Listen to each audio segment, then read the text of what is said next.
All right, hello wine drinking people. Time for more of what I've had to drink yesterday. And it's always nice to see the wines from a property like La Crema that's been around for such a long time. And in the 90s, it was purchased by the Jackson family, so it's part of the Jackson portfolio of wines today. And they've really expanded the line from what it originally was, a Sonoma County winery. Now they've got wines from all over California, and I don't know how many different Chardonnays. We had 2 on this afternoon and 4 different Pinots, but I know they make a lot more than that today. You see these wines in a lot of restaurants. Some of them are larger in production, but they also make some really small production wines, like this 1,300 case bottling from Arroyo Seco vineyard, and this is just south of Monterey here, and about 2 hours south of San Francisco, if you're not familiar with where Monterey is.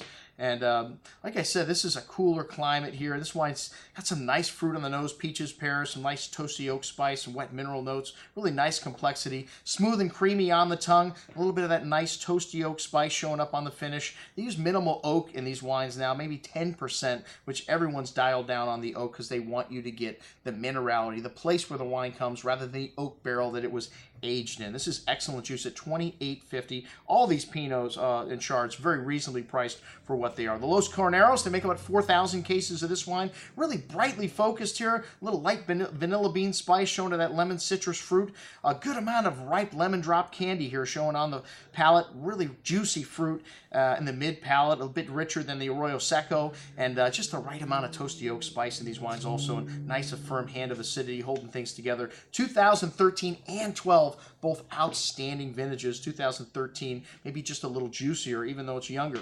2012, Anderson Valley Pinot, which is north of Napa and Sonoma. Usually the Anderson Valley produces a bigger style of Pinot Noir. They make about 3,500 cases of this wine. You got a lot of dark cherry fruit here, violets, blueberry, even very aromatic nose though, opening up and really big on the second day, man. I don't know if I would pick this wine out as Pinot Noir after it opened up, and a lot of dark berry fruit and some tannins here at the end, but nice freshness and nice balance. This wine could use a little time to open up at $43.50, the biggest of all the wines, and they showed it first. I didn't get that, but the Willamette Valley Pinot, Barbara Banke went up to the Willamette Valley and purchased, 30% of the valley. I mean, these guys have some money, but you know what? They spend it in the right places on their people, which they keep around for a long time, and in the vineyards. That is how you make great wines. And when they go in with both feet. 30% of the Willamette, the Jacksons now own.